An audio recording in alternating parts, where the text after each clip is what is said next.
முதல் function. So எனக்கு ரொம்ப சந்தோஷமா இருக்கு. ஃபர்ஸ்ட் ரீசன் இங்கே வந்ததுக்கு காரணம் வந்து ஸ்னேகா பிரிட்டோ அவங்க தான். என்ன சார் பின்னாடி போகணுமா? வீட்டுக்கு போவா? பின்னாடியா? Okay okay thank you. Sneha Brito அவங்க தான் ஃபர்ஸ்ட் ரீசன். அவங்க வந்து முன்னாடிலேருந்தே இது வந்து நீங்கள் வரணும் கண்டிப்பா அப்படின்னு சொல்லிட்டே இருந்தாங்க. அதே டைம் விஷ்ணுவர்தன் சார் வந்து ஃபர்ஸ்ட் இந்த படத்தோட லான்ச் ஈவெண்ட்டுக்குமே வரணும்னு சொல்லி கேட்டிருந்தாங்க. அப்போ வீட்டில் ஒரு ஃபங்க்ஷன் இருந்தது, வர முடியல சார். நெக்ஸ்ட் ஈவெண்ட் என்ன இருக்கோ அது கண்டிப்பாக வரேன்னு விஷ்ணு சார்ட்டையும் சொல்லியிருந்தேன், ஸ்னேகா அவங்கள்ட்டையும் சொல்லியிருந்தேன். அண்ட் அப்புறம் வந்து இது இப்போ நடக்குது அப்படின்னு சொன்னாங்க. நான் ஊருக்கு போகிற பிளான் ஒன்று இருந்தது. அப்போது சேவியர் பிரிட்டோ சார் வந்து ஃபோனில் வந்து இன்வைட் பண்ணாங்க. அப்போயே வந்து நான் ஏதாவது சொல்லிடலாம் சார், நான் ஊருக்கு போகிறேன்றத சொல்லிடலாம்னு நினச்சேன். பட் அவங்க சொன்ன ஒரு விஷயம் வந்து எனக்கு ரொம்ப பிடிச்சிருந்தது. பிரிட்டோ சார், இந்த படம் பண்ணியிருக்கோம், நீங்கள் இந்த ஈவெண்ட்டுக்கு வரணும் எல்லாம் சொல்லிட்டு அவங்களுக்கு ஒரு பேஷன் இருக்கு சார்.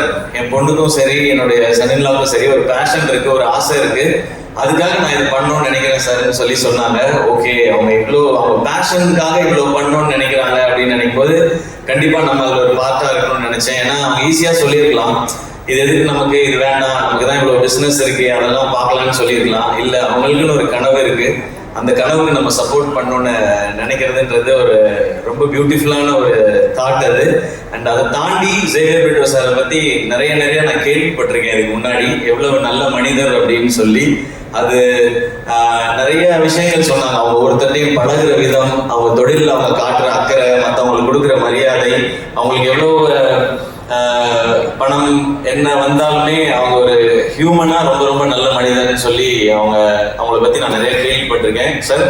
அது மிக முக்கிய காரணம் சார் இன்னைக்கு இந்த மேடைக்கு நான் வரணும்னு நினைச்சதுக்கு, இந்த ஃபங்க்ஷனுக்கு வரணும்னு நினைச்சதுக்கு. ஏன்னா நம்ம லைஃப்ல வந்து எல்லா உறவுகளையுமே வந்து நம்ம அதிகமா எங்கேயாவது ஒரு சான்ஸ் கிடைக்கும் போது நம்ம பேசிக்குவோம். அப்பா அம்மா, அண்ணன் தம்பி, அக்கா தங்கச்சி, இல்லை ஃப்ரெண்ட்ஸ் அப்படி இருந்தால் கூட பேசிடுவோம். ஆனால் இந்த மாமனாருன்ற ஒரு கேரக்டர் வந்து ரொம்ப முக்கியமான கேரக்டர் எல்லார் லைஃப்லையும். அது வந்து நிறைய பேருக்கு ரொம்ப ஸ்பெஷலான ஒரு உறவாக இருக்கும். அது ஆகாஷ் பிரதர் உங்களுக்கு அப்படி அமைஞ்சிருக்கு. உங்களுக்கு சினிமா பண்ணணும், பெரிய ஃபிலிம் பண்ணணும் அப்படின்ற ஆசை உங்களுக்கு நிறைய இருக்கு.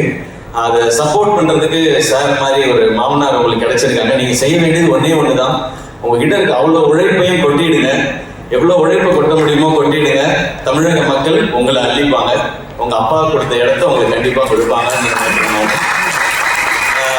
ஏன்னா ஃபர்ஸ்ட் ஃபிலிம் வந்து ஒரு எக்ஸ்பெரிமெண்ட்டாக பண்ணலாம், இந்த அளவில் பண்ணலாம், இப்படி பண்ணலாம் அப்படி நினைக்காம லான்ச்சே இவ்வளோ பெருசாக இருக்கணும்னு நினச்சி இப்படி ஒரு ஃபென்டாஸ்டிக்கான டைரக்டரை தேடி பிடிச்சி இப்படி ஒரு படம் பண்ணணும்னு நினைக்கிறாங்க. ஸோ நீங்கள் அவங்களுக்கு திருப்பி கொடுக்க வேண்டியது ஒன்று தான், உங்களுடைய உழைப்பும் சக்ஸஸும் மட்டும்தான். அதை பார்த்தா அவங்க ரொம்ப ஹாப்பியாக இருக்காங்கன்னு நினைக்கிறேன். அது இந்த படத்தில் நடக்கும்ன்ற நம்பிக்கையும் எனக்கு இருக்குது. இந்த ட்ரெய்லர் எனக்கு அன்றைக்கி வீட்டில் வரும்போது காமிச்சாங்க, இந்த சாங்ஸ்லாம் கேட்கும் பொழுது. ஏன்னா எனக்கு என் மாமனார் ரொம்ப ஸ்பெஷல். எனக்கு பொண்ணு கொடுத்ததே பெரிய விஷயம். நான் என்னோட தாய் மாமா தான் அவங்க. இருந்தாலும் எனக்கு வந்து நிரந்தரமான வேலையோ அதெல்லாம் எதுவும் இல்லை. டெலிவிஷன்ல இருந்த காம்பேரர் ஒரு எபிசோட் பண்ண 4500 ரூபாய் கிடைக்கும். இப்போ பாலா ஏஞ்சலின்லாம் நிறைய வாங்குறாங்க இப்போ விஜய் டிவியில். ஏன்னா விஜய் டிவி வளர்ந்துருச்சு. இவங்க இந்த ஈவெண்ட்டுக்கே எனக்கு தெரிஞ்ச லட்சத்தில் தான் வாங்கிடுவாங்கன்னு நினைக்கிறேன். ஸோ அப்போல்லாம் 4500 ரூபா தான் கொடுப்பாங்க. ஸோ பரவாயில்ல. ஆனால் எங்கள் மாமனார் என்ன சொன்னாருன்னா, அவன் ஏதோ ஒன்று பண்ணணும்னு நினைக்கிறான், மெட்ராஸுக்கு போய் சர்வே பண்ணுறதே பெரிய விஷயம், அவன் சினிமாவுக்கு போகணும்னு நினைக்கிறான், சப்போர்ட் பண்ணுவோம்னு சொன்னாங்க. எனக்கு இன்னைக்கு மேடை பார்க்கும் பொழுது நான் என் மாமாவுக்கு மனோரமாவுக்கு தேங்க்ஸ் சொல்லணும்னு நினைக்கிறேன். இந்த மேடையில் அவங்க தான் தைரியமாக சப்போர்ட் பண்ணாங்க. கூட ஏதாவது ஒரு முயற்சி பண்ணுறான், அவன் பண்ணணும்னு நினைக்கிறான், பார்த்துக்கலான்னு சொல்லி. ஏன்னா அவருக்கு வந்து ஒரு 43 வயசுல எங்கள் மாமாவுக்கு ஹார்ட் அட்டாக் வந்துடுச்சு. அப்போ ஒரு பிஸ்னஸ் எல்லாம் விட்டுட்டாரு. ஏன்னா அவருக்கு 2 பொண்ணு, அந்த 2 பொண்ணுங்களை பார்த்துக்கணும். அந்த டைம் தான் எங்கள் அப்பா இறந்துருந்தாங்க. அப்போ என் அக்காவுக்கு வந்து 2 பசங்க இருக்காங்க, எனக்கு 2 பசங்க இருக்காங்க. நான் வேலைன்னு உயிருக்கு எதுவும் வந்துடக்கூடாது, இவங்களை பார்த்துக்கிறதுக்காக இருக்கணும்னு சொல்லி அவர் வேலையவே விட்டாரு. அப்புறம் எனக்கு சப்போர்ட்டும் பண்ணாரு. என் பொண்ணை கட்டி கொடுத்துருக்கேன், ஒரு வேலைக்கு போடா, 1 லட்ச ரூபா 2 லட்ச ரூபா சம்பாதிடா, படிச்சிருக்கீங்கன்னு சொல்லாம உன் கனவை நோக்கி போடா அப்படின்னு சொல்லி சொன்னாங்க. ஸோ எனக்கு கிடைச்சிருக்க மாதிரி உங்களுக்கும் ஒரு மாமனார் கிடைச்சிருக்காங்க. அது ரொம்ப ஒரு அழகான ஒரு உறவு மாமனாருங்கிறது. இந்த படம் இப்படி ஒரு டீம் எல்லாம் சேர்ந்து பண்ணியிருக்கிறாங்க. அண்ட் ஃபர்ஸ்ட் சாங்ஸ் கேட்கும் பொழுது பயங்கரமா இருக்கு. அது சொல்லவே தேவையில்லை. யுவன் சாரும் விஷ்ணு சாரும் சேர்ந்தா அது ஒரு மேஜிக்கல் காம்பினேஷன் தான். நான் காலேஜ் படிக்கும்போது உங்க கேசட்ஸ் அவ்வளோ வாங்கி வச்சிருக்கேன். நான் ஒரிஜினல் கேசட் தான் வாங்குவேன். எனக்கு காலேஜ் படிக்கும்போது இருந்த ரெண்டே பழக்கம் வந்து ஒன்று சினிமா பார்க்கறது, இன்னொன்று கேசட் வாங்கி பாட்டு கேட்கறது. நமக்கு வேற இதெல்லாம் கிடையாது, காலேஜ் டைம்ல இருந்தே கிடையாது. ஸோ காசை சேர்த்து வைக்கிறது எல்லாமே சினிமா பார்க்கறதுக்கும் பாட்டு கேட்கறதுக்கு மட்டும்தான். எனக்கு நல்லா ஞாபகம் இருக்கு. குறும்பு தான் ஃபர்ஸ்ட் டைம் வந்து அந்த ரீமிக்ஸ் கல்ச்சரை கொண்டு வந்துச்சுன்னு நினைக்கிறேன் சார். ஃபர்ஸ்ட் சாங் நீங்க ஆரம்பிச்சு வச்சதுதான் நினைக்கிறேன். அதுக்கப்புறம் அவங்க சொன்ன மாதிரி அறிந்து மரியாதைகளும் பாட்டு கேட்டுட்டு தான் வந்து இந்த படத்தை போய் பார்க்கலாம் அப்படின்னு சொல்லி தோணுது. அவங்களுடைய எல்லா படங்களும் அந்த மாதிரி. அவங்களோட எல்லா படத்தையும் நான் பார்த்துருக்கேன் சார். தேட்டரில் தான் பார்த்துருக்கேன். பாஞ்சாவூர் கூட போய் பார்த்துருக்கேன். அது நீங்கள் டைரக்ட் பண்ணியிருக்கீங்கன்ற ஒரு காரணத்தினால போய் பார்த்தேன். ஒரு பயங்கரமான ஒரு ஃபிலிம் மேக்கர் விஷ்ணு சார். அவருடைய அந்த கலர் சென்ஸாக இருக்கட்டும், ஆர்டிஸ்ட்டை ப்ரெசென்ட் பண்ணுற விதமாக இருக்கட்டும், அந்த ஸ்டோரியை கொண்டு போகிறது, மியூசிக்காக இருக்கட்டும், அது ஒரு புது ஃபீல் இருக்கும். நீங்கள் சொன்ன மாதிரி உங்களோட ரொமான்டிக் ஒரு ட்ராமா, அதுக்குள்ள ஒரு ஆக்ஷன் அப்படின்றது உங்களுக்கு புதுசு மாதிரி நாங்களும் அதை புதுசாக எக்ஸ்பீரியன்ஸ் பண்ணுறதுக்கு ரெடியாக இருக்கோம் சார். அண்ட் இப்போ நீங்கள் ஸ்டேஜில் பேசும்போது கூட பார்த்தேன், அதிதிகிட்ட கூட கேட்டுட்டு இருந்தேன், சார் எல்லாரையும் பாராட்டுறாரா திட்டுறாரா? You I will kill you அந்த மாதிரி தான் இருந்துச்சு. ஏன்னா பாதி இங்கிலீஷ்ல வேற இருந்துச்சு சார், கொஞ்சம் புரியல வேற எனக்கு. அந்த எனர்ஜி எனக்கு ரொம்ப பிடிச்சிருக்கு சார்.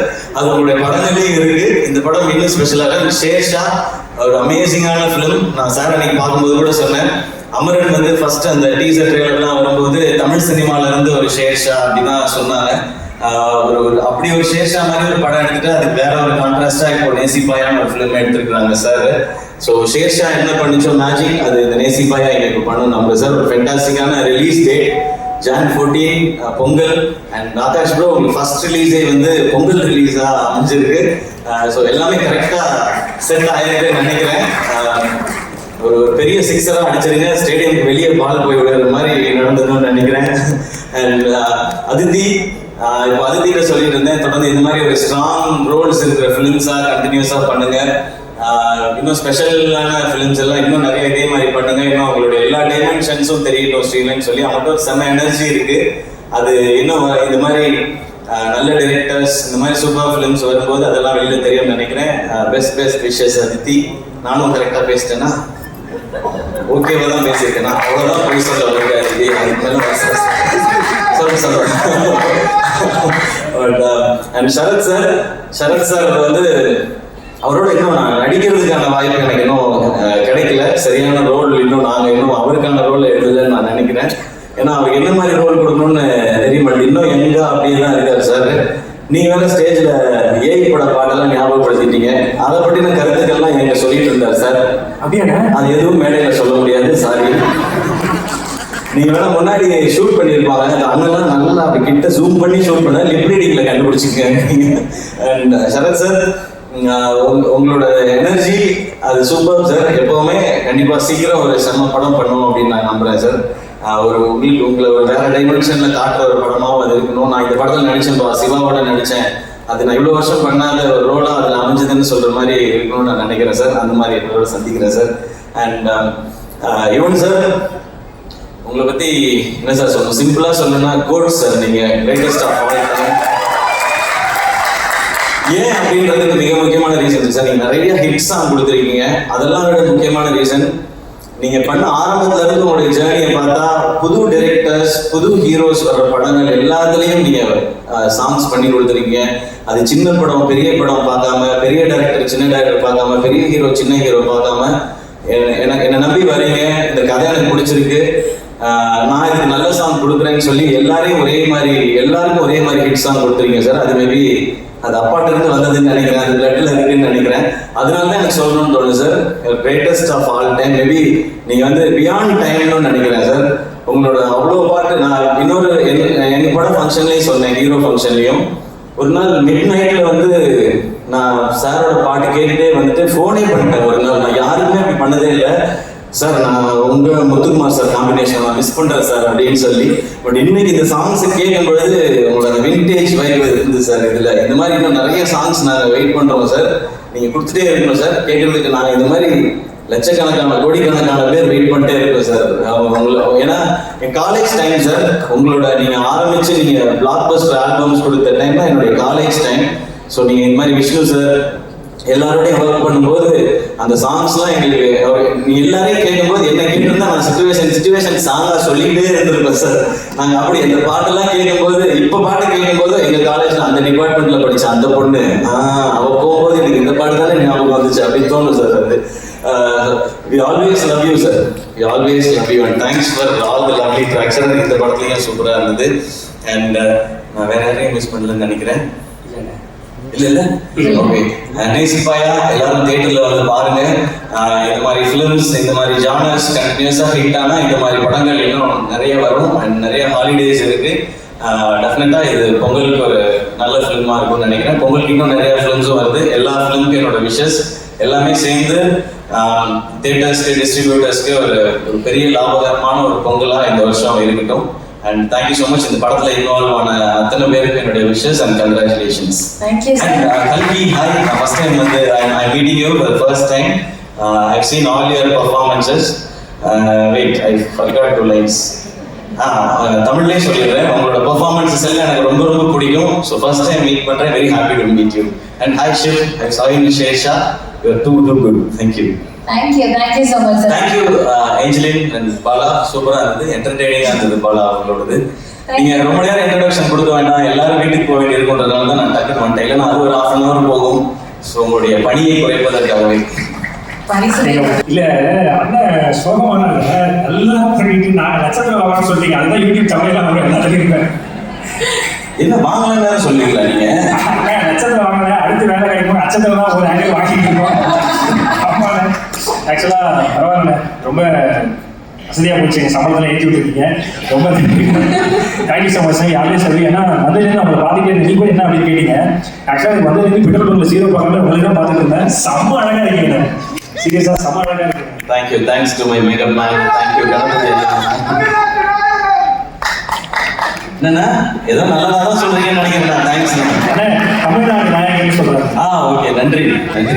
சூப்பர்ண்ணே, கண்டிப்பா அமரன் சார் வேற லெவலில் ஹிட் ஆயிருக்கு. ஸோ நீங்க மட்டும் ஜெயிக்கிறது இல்லாம நம்மளுக்கு கூட இருக்கவங்களும் ஜெயிக்கணும்னு சொல்லிட்டு இந்த விழாக்காக நீங்க வந்ததுக்கு ரொம்ப ரொம்ப நன்றிண்ணே. Thank you so much. தேங்க்ஸ் எல்லாம் மிகப்பெரிய கைத்தறி கொடுத்தா நம்மளுடைய கோவில். Thank you so much.